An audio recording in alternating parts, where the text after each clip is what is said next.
Welcome to today's lecture, which is the last lecture in the infectious diseases and inflammation seminar series in the postgraduate lecture course. So I asked Graham Brown to give today's sort of closing lecture on global health, or the impact of infectious diseases globally, and also the initiatives that are being done. Where research has led us and where it still needs to lead us in terms of policy changes. And Graham is perfectly placed to give today's lecture because he's really been at the forefront of all of those aspects of research and global health. And he's mentored many people, including myself. On a personal level, Graham's responsible for my infectious diseases training, but also responsible for getting me involved in infectious diseases research. So Graham actually still has been involved with the WHO for a long time, and he still is the chair of the Malaria Vaccine Strategic Advisory Committee with the WHO, and he's also the foundation director of the Nossal Institute. He was formerly the head of the Infection and Immunity Division here at Weehigh, then became the director of the Victorian Infectious Diseases Service at the Royal Melbourne Hospital, professor of medicine at the Royal Melbourne Hospital, before moving on to become director of the Nossal. So it's a great pleasure to have you. These former students sometimes feel they owe you something. Is that microphone on? Yes. Okay. I was just reminiscing to Mark, when I came here as a PhD student, you would have thought that the immune system was designed to work out the immune response to DNP coupled to ovalbumin in a bone marrow, thymectomized, wholly aerated, transplanted Miller in mice. And it took, occasionally you forgot that actually the immune system's got something to do with infections and the body's response. So as someone who's interested in infectious diseases, I wanted to do a couple of things today.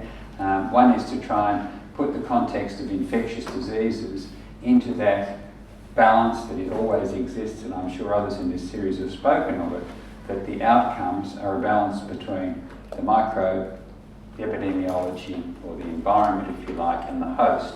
And I think malaria is a wonderful example of that this balanced relationship that sometimes leads to disease, or immunopathology causes disease, is all part of a good example of how infectious diseases, immunity, and the global picture come together. So what I want to tell you a little bit about is to remind you of that theme, what infectious disease is. Then I want to talk about malaria, the disease, as opposed to malaria, the infection, and the various consequences. And then to the bigger picture, if we're looking at a global approach to prevention of malaria, what are the tools that we have? And then Bill and Melinda Gates called for eradication of malaria. Is it reasonable? Is it possible? And why did they do it? And then what's been the global response and the challenges? So when we think about infectious diseases, it really is the outcome of that disturbed balance between the host, the parasite, or in this case the parasite, host pathogen, and the environment. And it's very useful often with infectious diseases to think what's in it for the organism. An organism that kills its host rapidly before transmitting is not very effective as an organism for living a long time. So we see this particularly in parasitic diseases, where you have a balanced relationship of chronic infection that's not causing much harm to the host is ideal for survival of that organism, such as the bacterial viruses that we carry all the time. That relationship is incredibly important, and it's when that relationship becomes disturbed that we have disease. And I think it's really important to recognise that the organisms only exist and survive because they have, in our case, we're looking with human hosts, sometimes get tangled up with animals as well, but mainly humans. In fact, most infectious diseases of human origin came from animals originally. And I think it's very helpful to consider interactions of populations of organisms and populations of people. If the asylum seekers get malaria in Manus Island, what's the cause of malaria? Australian government policy, the weather conditions of Manus, or the mosquito. The point being that you require a combination to have that final outcome. And similarly, from a public health perspective, preventing those outcomes, you can do it in various different ways. Also, you'll hear emerging infectious diseases. I can imagine this series, I think someone spoke on flu, And so we think about a newly appeared organism, or one that's been out of sight for a long time and then comes back. Maybe re-emerging, such as emergence of resistant tuberculosis or malaria, or emergence of resistance to HIV as some sorts of examples.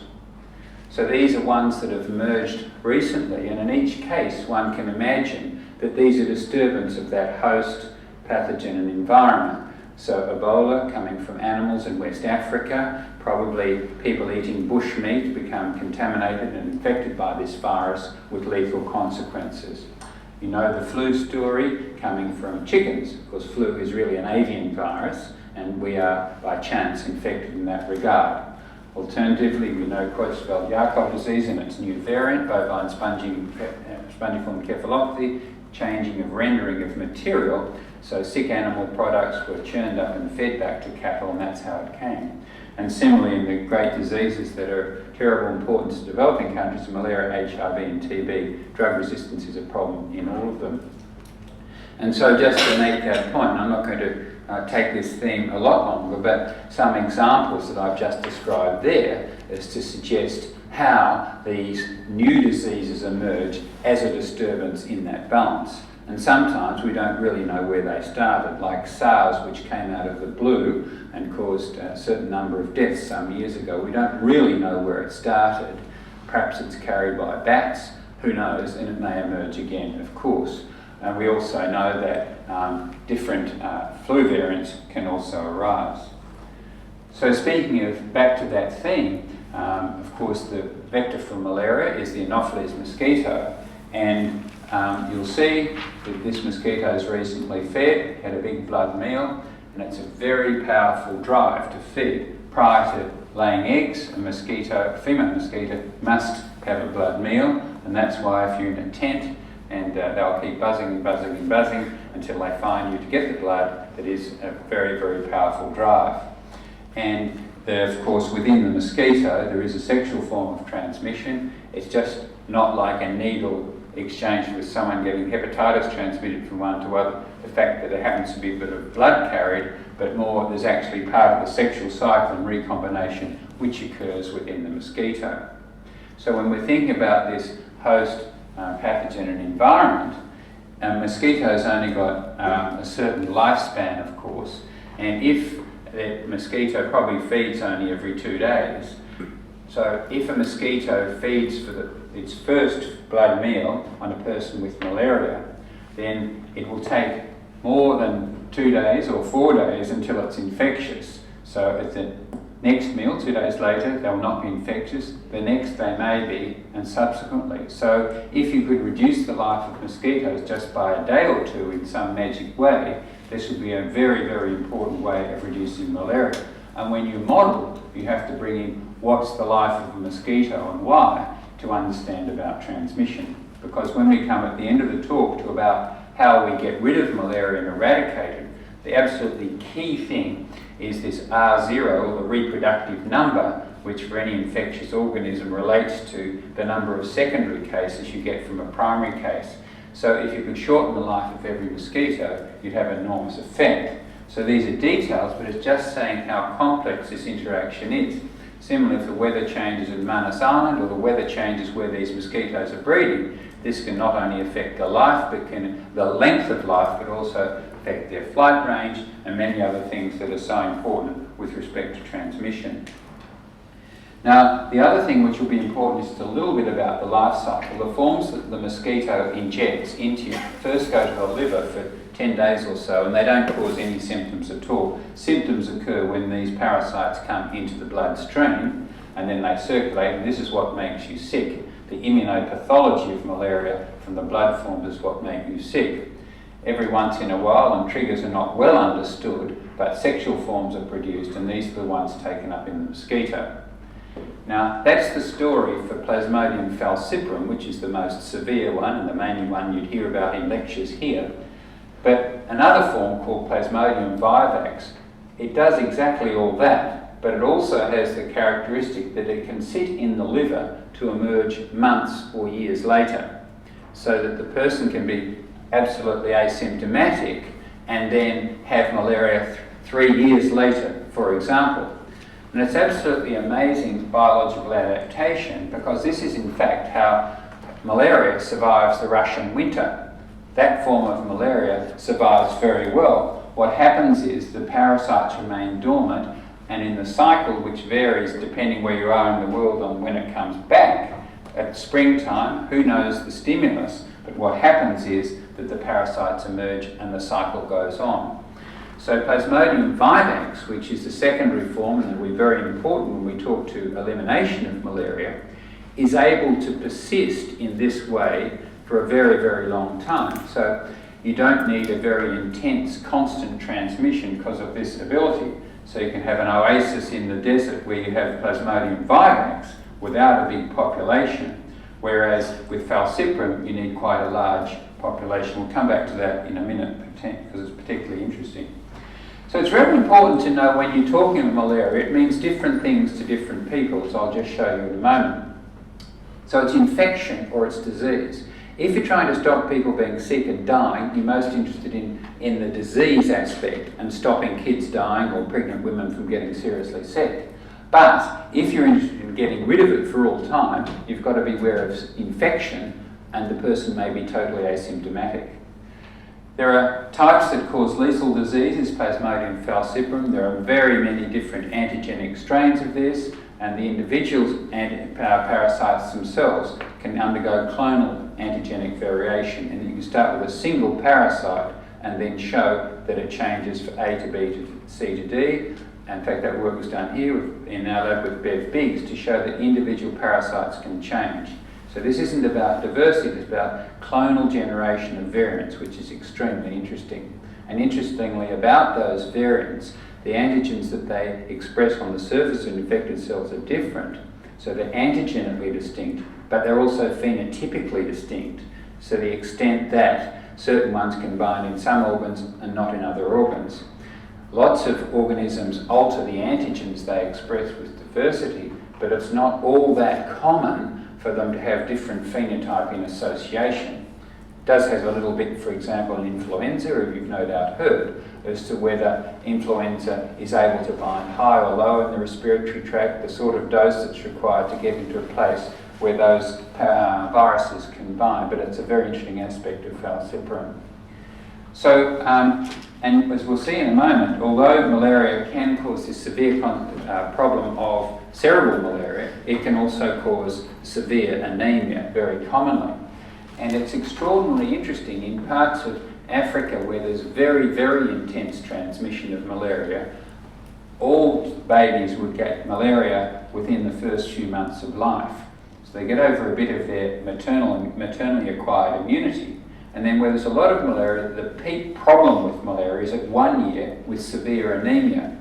In places where malaria is intense, but not quite so intense, the main problem is in children a bit older, about 3 years of age, and they get cerebral malaria. Now, there are not many diseases where usually the first contact with the disease gives you the worst dose of it.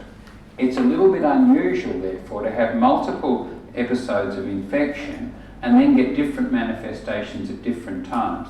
Not very well understood at all. Dengue is one example where you can have more serious disease at your second infection, so-called immune enhancement. But we don't really understand why that's the situation with malaria. I've mentioned the problem with Vivax relapse and the fact that at the moment, I'm sure you've had talks here about vaccines and that works. The first prototype vaccines are quite well advanced, and there might be by 2015 a partially effective licensed vaccine.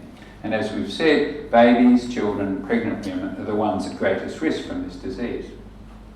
So this is a child in Madang, Papua New Guinea, where many of us have worked. So here's a young child having crying, hot, febrile. You don't know what it is until you do a blood test, and that's done with a finger prick and look under a microscope. And then what you see in the diagnosis on a thin film is you see these little spots, which are malaria, technically hard to diagnose, and sometimes with poor microscope and poor stains, a real problem. And many of the places where malaria is diagnosed, they don't have electricity, let alone a microscope or a person who can read those slides.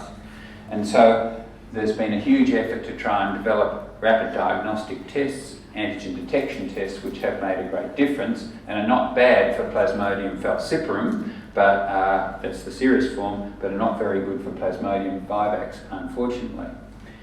The other problem, as you'll see in a tick, is that children can be immune to malaria yet have parasites in their blood. This is a very common feature of parasitic disease, that you can have infection with immunity. I give the example for people who are not in the tropics, say a cold sore, where you could have a cold sore. What, a third of us, whatever the number in this room, have had cold sores at some stage in our life, but at the moment you can't see anything, but you know that it's dormant there somewhere. Then it can flare up and you'll see it for a while and it'll disappear. The same thing is true with malaria. This concept of concomitant immunity is really interesting and very important. And in fact, it's so important for malaria that you need constant boosting with infection to retain that state of immunity. The sort of work that's been done is taking people who are African students, immune to malaria, and then what happens? They go to Europe, study for a few years without having any exposure to malaria, they go back home and they're at risk again. So it's a very interesting aspect of this disease, once again, not very well understood, but I'll come back to it to emphasise it. So this is the form we're talking about, Plasmodium falciparum malaria.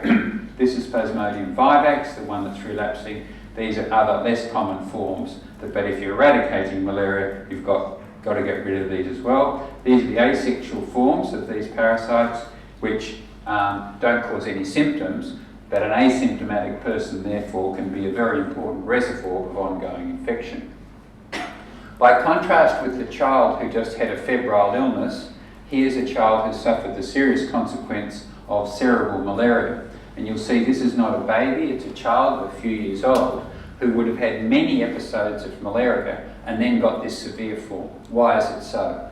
Did he develop some IgM or something that causes the problem in the brain? Is it a different strain, different species? Is it immunopathology from cytokines? Still not understood. Probably the precipitating event is that these malaria-infected cells, this is a section of brain, relatively normal brain here, and a capillary, and all these black dots are malaria-infected red cells blocking this capillary. It's clear that this is an important aspect of cerebral malaria in humans, but it's not the only thing. There are huge cytokine responses as well, which are very important. Sometimes you see changes in the brain as well. And it's really interesting, those who believe a sort of mechanical sequestration hypothesis, they say, well, it's a bit like a stroke. Well, if you had a stroke with such profound blockage, it would take a long time to recover. But strangely, with malaria, a child can be unconscious with cerebral malaria and within 24 hours up and running around again. Clearly, there's a combination of factors that contribute to this severe disease. Funny thing, therefore, a disease that can come after multiple episodes. We don't really understand the pathology. It's partly to do with sequestration, but other things involved.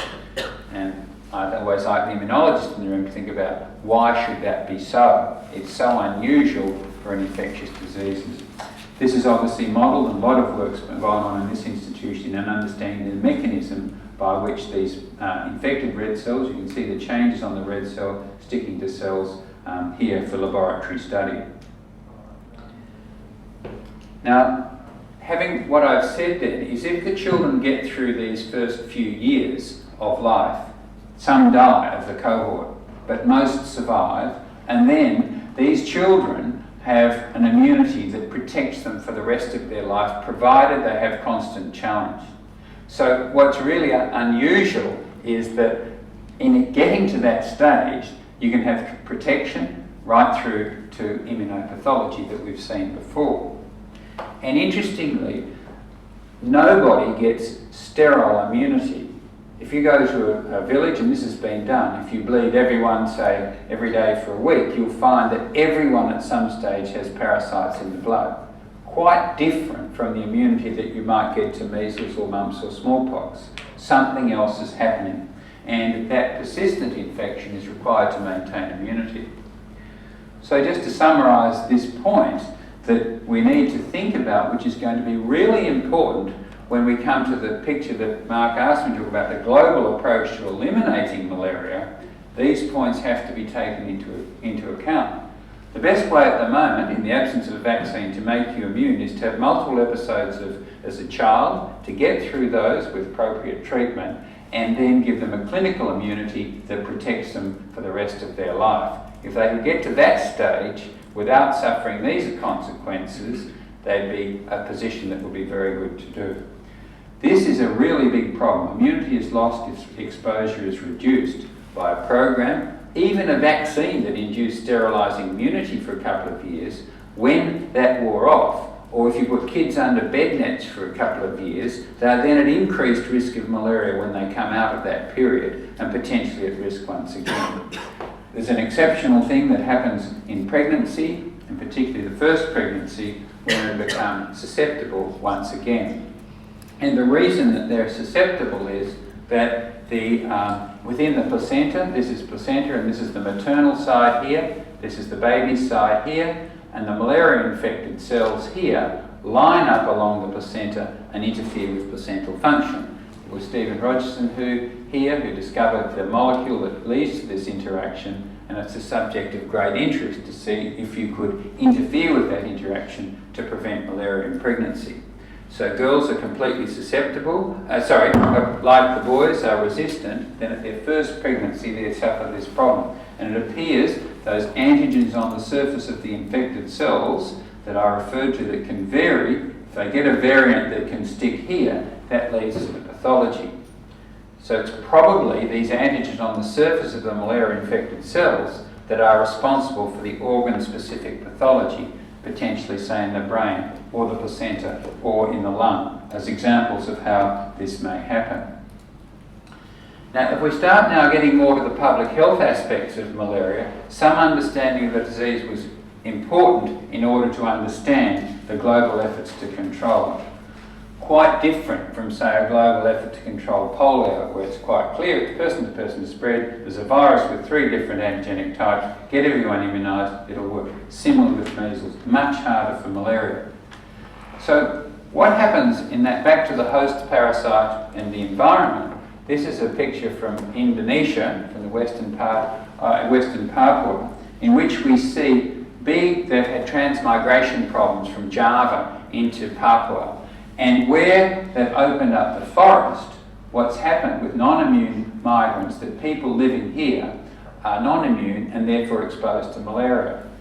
And what happens there, rather than people being infected at night when they're sleeping, it happens during the daytime in the forest. Now, this will become important later when I explain about our control methods. So the mosquitoes bite outdoors during the day, and malaria occurring in all ages. The relevance of that perhaps I could explain now. One of the main methods for reducing malaria is to spray the walls of houses, and that relies on the fact that most mosquitoes that carry malaria bite indoors during the evening and then go and rest on the nearest available surface. There, if the DDT or something's on the wall, they'll ingest that and they will die. Now, here's the problem. If the mosquitoes have a totally different behaviour pattern, how do you tackle mosquitoes that are biting during the day? And that's a huge challenge, and particularly these mosquitoes that carry Plasmodium vivax. So what in fact does cause malaria? It's too simplistic to say, oh, well, it's a malaria parasite and a mosquito, because look at the factors. Climate, and for the life of the mosquitoes, it will depend on rainfall, altitude, temperature, for those cycles that I've already described. So the breeding sites and the habitat. So that, for example, the mosquitoes that transmit dengue tend to bite around your house in small pools of water, and you can get rid of them pretty easily. Much harder to tackle the breeding sites for malaria, which are more broad spread. Very, very difficult indeed. The housing. Are they close to the animals? Are they screened? Personal protection. And then the characteristics of the host. So any one of these factors altering the balance can lead to an increase in malaria. So let's say some of the genetic things which are extraordinarily interesting. West Africans are totally immune to Plasmodium vivax. When those malaria parasites burst out of one red cell and go into another, The parasite needs a receptor interaction at the surface of the red blood cell. And you've heard of blood groups A, B, O, AB, etc. Well, there are minor blood groups, the so-called Duffy blood groups, and the Vivax molecule needs to recognise that receptor to get in. And West African blacks simply do not have that receptor, so they're 100% immune to Plasmodium vivax. That's incredibly interesting that that's happened. There must have been a fluke event, and then over a very long time, that's led to a population with that huge survival advantage. In fact, many of the abnormalities of red cells and haemoglobin provide some protection against malaria. So you may have heard of sickle cell anemia, which is an abnormality, hemoglobin S, or thalassemia. Both give a degree of protection against malaria, and they particularly protect against Plasmodium falciparum. So, of course, the survival advantage there, in the case of sickle and thalassemia, is balanced by the very negative effects on homozygous individuals who suffer terrible consequences, so it becomes a balanced polymorphism. So it's very interesting for those who are the evolutionary biologists. It's widely thought, as I've said before, Vivax can survive in quite remote communities, and probably was able to survive in hunter-gatherer communities with that ability to survive a long time without requiring constant transmission. And possibly falciparum really only came when people start to live in groups, in villages and so on, from being hunter-gatherers. Interesting discussion, no time for it here. So, and obviously requirement for mosquito transmission defines susceptible regions that may change with season or with global warming. So that in Papua New Guinea, for example, there are places that can have epidemic malaria kind of in the highlands where there's a balance whether it can or can't from year to year transmit. In the Sahel, as the Sahel coming south with drying of the desert and desertification, some places that had malaria, there's becoming less. It's not certain what would happen with global warming, but in some places there'd obviously be more and some places less. But suffice to say that there would be change. So I've talked about some of the genetic things, and there's also some innate factors that we don't really understand. So that in some model systems, people used to try to do vaccines.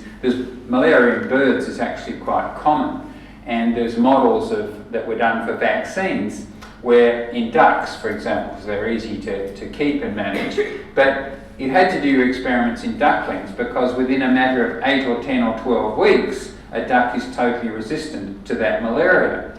And so there are huge age-specific effects as well, and it depends on the model. There are also huge non-specific protection. There are animal models in mice where you can protect mice from mouse malaria with BCG or other adjuvants, Corynebacterium parvum. In other words, non-specific protection, not well understood. I've talked of acquired resistance and the fact that we practically never had sterile immunity, that so often we get this phenomenon. And of course, when you're out there trying to study this disease, you can't say who is or is not immune. All you can say is that if someone gets malaria, that they're not immune. And even someone who's sick, in fact, could be sick from another cause, but find parasites in the blood. So it's sometimes hard to say people they have or have not got malaria, which makes it challenging for us. So I think it's really important to understand this concept of concomitant immunity because it's going to help us. Now I think it's interesting for the immunologists in the room I've referred to things like measles or polio, where it's an infection cure and you're cured for life. But I really think it's quite interesting to see there are other diseases where we've got similar types of things that you'd like the immunologists to start thinking about. So I've said the issue about malaria being more than one disease. HIV is the same. Certain strains, for example, give cerebral manifestations and dementia and so on that we don't fully understand terribly well. The other, I've talked of concomitant immunity. But it's really interesting, if you got infected with HIV today, on average it would be 8 or 10 years until you started to get AIDS, which means that at some stage in the course of your illness, you're controlling the infection, and of course some people are long-term controllers, And what are the mechanisms here that are controlling infection that we should be trying to understand? Many variants here, and of course we've talked of the Sickle and Duffy groups that protect from malaria, and there are similar things in HIV as well. And what's interesting when you're discussing approaching these sorts of things, so say in the malaria case, and the same thing applies to HIV, should you be trying to mimic this condition, or should you be trying to produce sterile immunity? Huge debate. Similarly, with the huge number of antigenic variants, you'd say, well, antigenic variation is important, therefore they're clearly important to immunity in a natural setting, therefore that's what we should be targeting. But then, is that right or wrong? Others would say that's completely wrong because the parasite has got the ability to change so quickly. And what you should try to do is to find an antigen that's not normally immunogenic and then make it immunogenic. Now, for an infectious disease physician, that's pretty interesting as well. Traditionally, until a few years ago, there were very, very few examples where an immunisation was better than natural infection and cure. One of the very few examples was tetanus. If you have clinical tetanus, you can still get tetanus again, unless you immunise. So immunisation against with tetoxide is better than infection. But for most infections, very unusual until the work with HPV, which showed if you dress up an antigen as a viral particle and with the right adjuvants, you can do better than nature. And similarly, with the first vaccine against malaria, is a kind of novel antigen and made immunogenic in a way that you don't see in the field. So possibly an approach should be to find something that's not normally immunogenic and make it so, which is quite interesting. So that's what I say, that adjuvants and delivery systems, particularly in the vaccine field, as delivering with viral particles, has been a new way.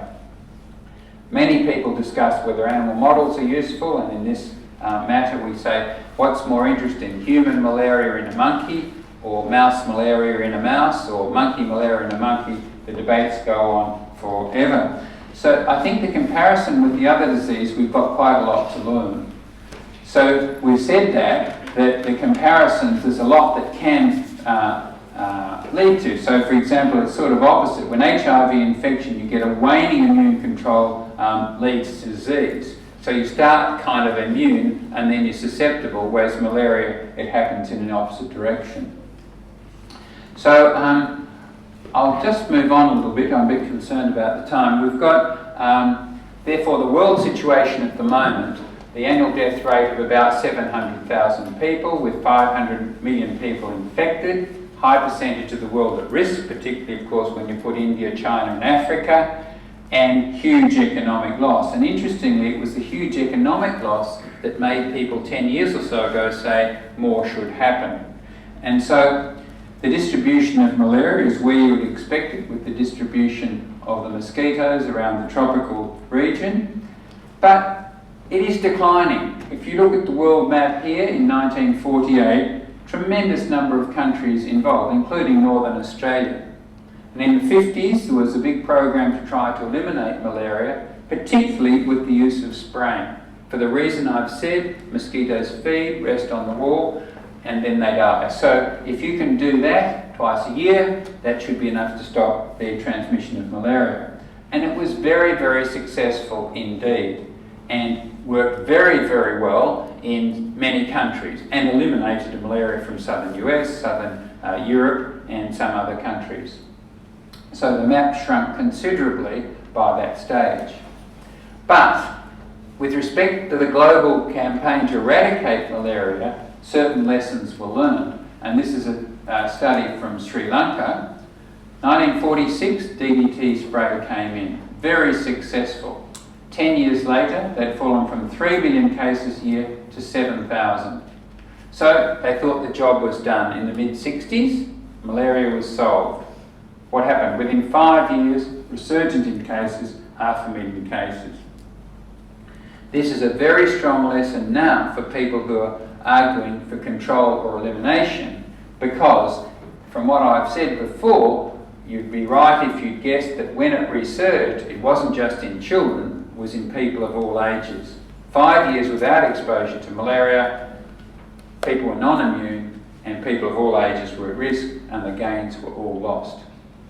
So why did it come back? Well, first of all, they said we don't need the programs because we don't have malaria. There was opposition to the use of chemicals such as DDT, but it was really using them from agriculture and spraying them over huge areas that was more of a problem than individual house spraying. Drug resistance was a problem, and some insecticide resistance, and people with lots of reasons why it came back. So what's available now? There is the methods for prevention, which is spraying houses and also bed nets, medication in target groups, better management of cases, but most importantly, we need a surveillance system that can respond. And the problem is that what you require for this to happen is to have a strong health system, such that cases can be rapidly diagnosed, reported, and go back to them. So if there's an outbreak in a village in Papua New Guinea, quickly get in there with all your control measures to prevent it. And in the countries where malaria is a problem, health systems are obviously weak. How do we tackle these areas? As I've mentioned before, these are not susceptible to the usual things like indoor residual spraying of houses, and it's malaria in people of all ages. So these are the tools that we have, and as you'll notice, there's really nothing more than we've had in the past. What's happening here? We seem to be going backwards. I don't know what's going on. I think I've mentioned these before, the problems. The alternative are bed nets, which have been very, very effective, not just bed nets themselves, but when impregnated with insecticides. If you give them to every pregnant mother, you'll have very favourable effects on both the children and the mother's health. For people living and working in the forest, using hammocks and spraying with insecticide can have some of those same effects. Big challenges with the nets.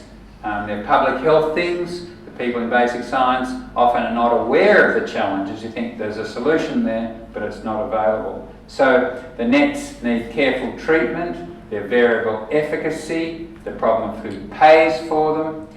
And there's a lot of thought now about how we make these things sustainable interventions, because what we need to do is get people out of poverty. And one very good example from East Africa was, instead of purchasing them from overseas, they gave people vouchers, every pregnant woman a voucher. She goes to the store to buy a net, and that stimulated an industry, local industry, to build the nets. And this is what we really need to do, sustainability for the future. Diagnostic tests are a huge problem, as I've said, because of microscopy. The good thing now is there's an antigen detection test for Plasmodium falciparum, but the ones that we need for Vivax, this alternative form, is not yet there. So the other problem from a public health perspective is, at the time when malaria is getting very low and you're trying to eliminate it, the vast majority of your tests will be negative. It's pretty depressing to do 100,000 microscope slides and not find one that's positive. So why do you keep it going? And not only that, if you, in a country where you're trying to eliminate it from this side, there's no malaria, whereas over here there's lots of malaria, people say, why are you spending all your money where there's no malaria? It's very hard to understand that argument. And similarly at the moment in the global program against polio, huge amounts of money are being spent for a matter of a few hundred cases per year for the same reason, and it's criticised for the same reason. So to make it work, you need a very good functioning health system that can provide all the aspects you need. It's no good if the bed nets are sitting on the wharf and not delivered, so you need good ways of getting the medicine and technology there. You need service delivery and above all training the people to deliver on that. For those not in public health, this is an obvious slide, but perhaps it's not to everyone else, but it's really important. Let's say you have this is a real example of a combination therapy, which we recommend now to prevent emergence of resistance. Let's say the combination, if you gave it to people while you watched them and supervised treatment, was 98% effective. Let's say that could only get to about 60% of the people who needed it. The diagnostic test was 95% accurate. The provider gave the right treatment 95% of the time. The patient took it 70% of the time. The final result of effectiveness is 37%. So a very, very effective intervention or drug, when you start to apply it at community level, less than 40%. This is a really important concept in public health, like, you know, that condoms prevent pregnancy or condoms prevent HIV, but if you don't have them accessible, available, used, etc., you won't achieve the public health outcome that you desire. And this is particularly true for malaria, and as we drove for eradication, say for bed nets, if there are not many mosquitoes and not many people are getting malaria, what's the incentive to keep it up? Now in 2007, Bill and Melinda Gates said, look, the world's sitting back too complacent, we should be thinking about eradicating malaria. It's intolerable to allow the burden to continue. Some people were shocked and horrified and said, did they really say it? They should never have said it. Irresponsible, terrible. But what they said was that, why not try and eliminate malaria? Elimination we usually mean from an area, like elimination from a country, like Vanuatu, Solomons or Burma. Eradication is to eradicate it from the whole world. And the question is, can it be done? The answer is, with currently available tools, well, the answer is lots of countries have done it with what's available now. Some would argue that in Africa, where intensity is so intense, the transmission, that it can't be done with what we've got. Political context, it requires money and political will. With current health systems uncertain. Undoubtedly, enormous amounts can be done. Can we get the whole way? It's hard to be sure. So, I think there's general consensus in the scientific community that it must be the long-term goal, and particularly we need to set the research agenda now. And when you start to think, from what I've given a lot of background about the difference between infection and disease, if you think about control, you're reducing illness and death. If you're thinking about eradication, you've got to block transmission. Similarly, if you're getting eradicated, you've got to think of not just the one that's the main killer, but the other one that causes anemia and less severe disease. So this is really important changes, and this is what's led to a new research strategy. And the goal being to reduce R0 to less than 1, to block transmission. Transmission of malaria is very hard to measure. It's all right when there's a lot of malaria or practically none, but very hard in the lower reaches. The global partnership to do this, Roll Back Malaria, brings together lots of people to try and speak with a unified voice, and anyone who's a researcher is part of this, research and academic. I happen to be the representative on the board at the moment, so we do get a voice at this. Of course, we're always arguing for more research, as you might imagine. Multilaterals, WHO, World Bank, UNDP, and these are the people that put together the money, the budgets, and the challenges to take it forward with the country, like the Global Fund for AIDS, TB and Malaria. And I think Bill and Melinda Gates deserve tremendous credit for kicking this off. So what you do is start with increasing the control to get a bigger impact, get it for a while, then when you have about less than 1 case per 1,000 people per year, you can think about the challenge of elimination. And this hasn't translated perfectly, but in our region, there are countries like Papua New Guinea and Laos a long way away from that. Then you have countries that are getting closer, and this is China, Vietnam, Korea are here and aiming for elimination. So it's really important that these countries go the full way to get rid of malaria completely. But then challenges arise. Now this is some work that's been done in Africa, but also repeated in the Pacific. So they examined the malaria, the Anopheles mosquitoes, before and after a program for insecticide-treated nets. This was in Tanzania. And what they found is that before and after this program, an increased proportion of mosquitoes were feeding outdoors after the program. In other words, the population was dominated or was being increasingly outdoor biting mosquitoes who could avoid the nets. And so there's chemical and biological resistance that's being looked at. Not nearly enough research is being done, and so it's a big challenge to deal with it. Plasmodium vivax, as I've mentioned enough, it's not so many deaths, but it's a really big problem. And this relapse is a real problem because there's a reservoir of people living in the area who are going to start new epidemics. And the drugs that are used on the liver stages are unfortunately potentially toxic and can't just be given under mass administration. In the research agenda that we set, finding a new drug for these liver stages was very high on the list.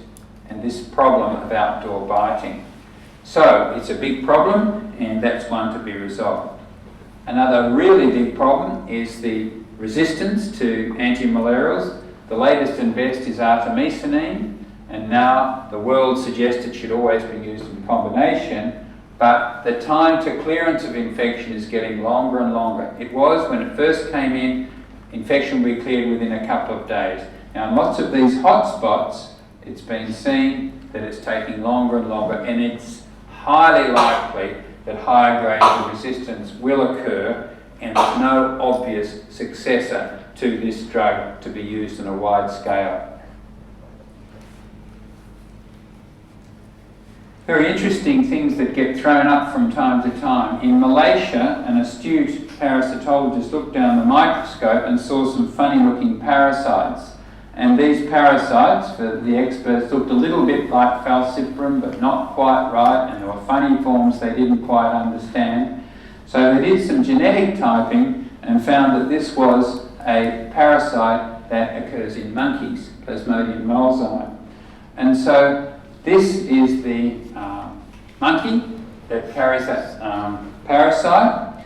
It had been known from a laboratory accident years ago that it could affect people, but here was an example that it had turned up again. Fortunately, it was susceptible to normal drugs. But then what happened, having first been reported in Malaysia, they then found it popping up in lots of different places. And once again on this idea of the host, the microbe, and the environment, what was really interesting was that this parasite occurred where this parasite group was detected in all these places. And what was happening with loss of habitat, it used to be that those mosquitoes were only up in the canopy with the monkeys where malaria was transmitted. But as forest was lost and people were living close to the forest, then people became infected from the mosquitoes that had also fed on the monkeys. A really good example of the sort of thing I started with at the beginning. Malaria also pops up in different places with all the travel, and I think that it's really going to be an increasing problem with people moving around the world, even in the north of Australia. There can be susceptibility. So we're going to see more of malaria. It's alive and well, even though overall there's such a promising response with the global effort that's being made. So those are just some examples that came from Australia. And to remind us all that malaria is still with us. I think that there's some, I've tried to give a balanced picture. There's been tremendous progress on the control of malaria over the past 10 years. We always used to quote 1 to 2 million deaths. It's clearly now a lot less than that. Bill and Melinda Gates have brought the world's attention to malaria and shown that with application of known methods we can make a huge effect. But I think as scientists, the problem is that people who are not scientists have taken a very simplistic approach to what's happening. There's overall optimism, but we know there's going to be drug resistance, insecticide resistance, and we just must maintain the course. It's rather good that the Australian Aid Program is doing quite a bit in the Pacific and wants to continue to do more. But as I've said, what we really need is a game changer. And has anyone here talked about Wolbachia and dengue? Mentioned it. Yeah. Well, just to remind for those that haven't, there's a commensal organism that can occur in parasites, but also in mosquitoes, called Wolbachia. And sort of 20 years ago, it was a pain in the neck for people trying to grow mosquitoes because they find this funny organism in the mosquitoes. They still survive. But then, by good luck, some people used these mosquitoes in their experiments to transmit dengue. And what they found was that the mosquitoes became resistant to dengue. And not only that, the mosquitoes have a survival advantage to the extent that these mosquitoes can be put into community, and then they will not only stop dengue in themselves, but that will populate what we'd like to do. And the other, and this is work that's been Scott O'Neill, Laurie Hoffman and Cam Simmons, who's just come back from Vienna. Fantastic work and really interesting. Now, as you could imagine, people are now working very hard to see if that could be transmitted into the anopheles, the vectors of malaria. And this is the type of thing, the game changer, that could potentially give a new weapon that might work in heartland Africa, where there's intense transmission. And this might be enough to just make it a bit of an easier target when combining all these factors. So I hope I've been able to give a bit of an overview of host parasite and the environment and what's happening against malaria control and potential for elimination in the years ahead. Thanks, mate.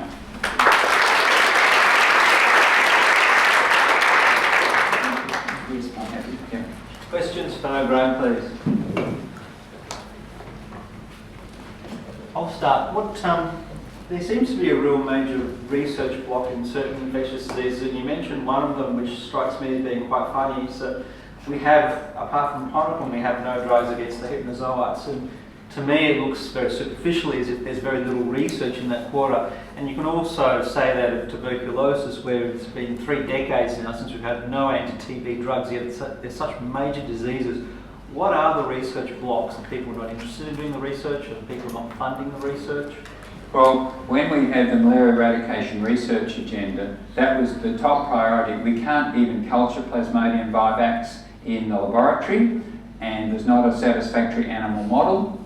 And so when people want to do challenge experiments with vivax, they have to take blood from people to infect the mosquitoes, to then challenge other people with all the hazards that might involve. We argued that we need to put in place the basic research for, first of all, growing liver cells, sufficient capacity that they can be cultured. And some of you might be aware of the work that Louis Schofield's been doing, because the Plasmodium vivax grows in reticulocytes, they're the immature red blood cells, and so it's very hard to get a supply of those, and it hasn't been cracked. It's just terrible. And also, like the dormant forms of tuberculosis in the lung, I don't think there is a model for them, is there, as to these dormant forms that you have after you've been infected with TB. It's the same thing. Very hard, very long term. In 1955, it was said that the prime need for malaria control and elimination is a drug against the liver stages. Still hasn't happened. So it's a real worry. Ben? Hey, Graham. So the idea was always, it takes a long time to acquire immunity, that it was just that the epitopes that were protective were hidden, and it took a lot of bites for your immune system to spot those. But that doesn't explain why immunity wanes. So is there any notion of what happens there? Well, that's just a huge challenge. I mean, the vaccine manufacturers for HIV and malaria are all very interested in long, P-dependent memory, or what is it? We simply don't know. And the problem is that right back from when we always studied, you can't tell which person is immune or not immune because you don't know what to study. But, in other vaccines, for example, now we're seeing whooping cough in Australia for waning immunity. That's kind of decades. Whereas here's something that goes after a few years. And no one really knows. We need immunologists to be working on malaria, I think. So, or more immunologists to be working on malaria to understand these things. But my understanding is that, in this very room, or in the old WEHI, discussing what is memory, do you need persisting antigen to have long-term memory? And I understand that it's now recently been proven over time, tells me that no, you can have long-term memory without persistent antigen. So that was always potentially thought, well, if you don't have constant antigen, you can't constantly boost. But that doesn't really make sense. And the other thing, interesting dilemmas. For example, we all know that with HIV, and when you get AIDS, there's a huge increased risk of getting tuberculosis. There's a huge increase of bacterial infections from pneumococcal disease. There's a bit more malaria, but not an awful lot. So it would suggest that we don't really know babies who are born with HIV, whether it's harder for them to become immune to malaria than kids who don't have HIV, but the maintenance of immunity to malaria does not seem to be heavily infected by the presence of HIV, whereas it clearly is in TB. There could be a clue there. They're different diseases and different, presumably there are multiple mechanisms of memory. So you said it was known previously that Nossal could infect humans from a lab accident. Is there any such knowledge about other strains that are currently only found in animals that would give an idea of the zoonotic potential? Say we managed to eliminate all current human strains, what would be the risk that, you know, a few decades down the line, there'd be a whole new species of malaria to contend with? Well, I think that's a really important question, because of diseases that you're trying to eradicate, you want to know there's no animal reservoir. Now, there's a Plasmodium innui, which is a malaria of monkeys in the Amazon, is thought to be very close to Plasmodium malariae, which was the fourth one that I didn't even mention today. But as far as we know, the malaria that infect penguins or lizards or birds usually don't affect humans. So possible, but there would always be the threat of Nossal, but it's relatively confined.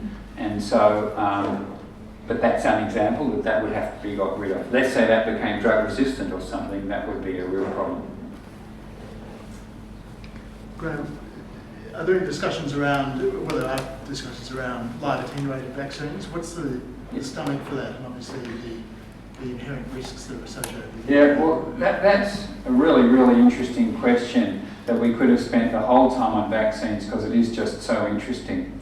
It's been known, just the background for the non-malaria people, it's been known for 40 years that if you take infected mosquitoes that are containing the infectious form of malaria and irradiate them to attenuate, and then feed them on people and you need multiple feeds of many infected mosquitoes, those people get sterile immunity for malaria. And it's just amazing, and that's been known for a very long time. Now, for a long time, people said, okay, well, let's study those people to see what's the immune response that protects them, and then maybe induce that immune response with a single antigen. That was one approach.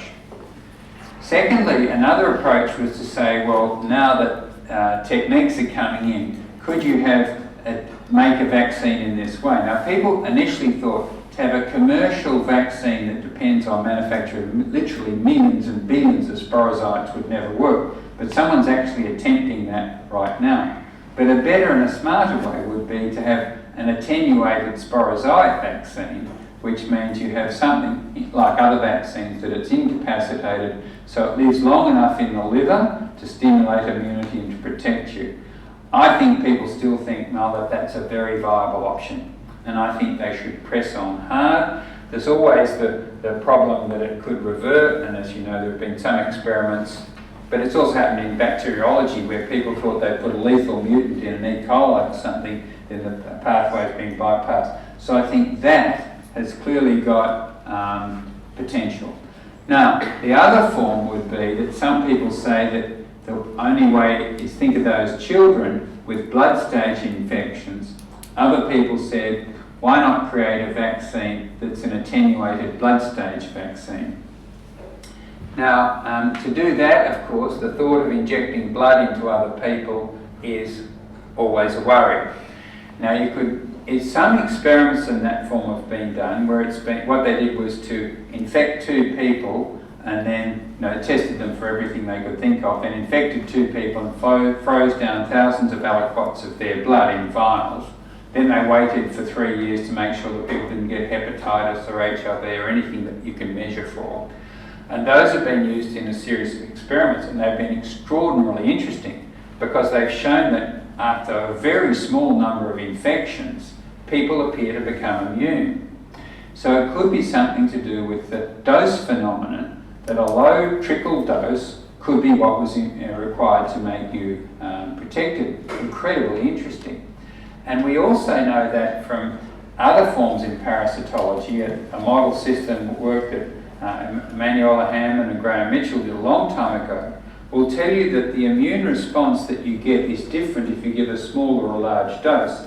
In models of the disease leishmania, in mice, you can give a high dose or a low dose and get a totally different readout. One leads to lots of IgG and no protection. One leads to a T cell response that protects. In fact, that's how the Th1, Th2 was sort of discovered and worked through in that model. And it could be this low-dose model of recurrent blood stage infection, to everyone's surprise, gave great protection. Now, that work's going on, but it's highly controversial as to whether it would ever lead to an attenuated vaccine. But in principle, you would think that an attenuated vaccine is the most likely way of achieving the desired result. Can you please join Graham outside if you have any more questions? He'd love to sort of answer them for you. And I thank you very much again for a wonderful lecture.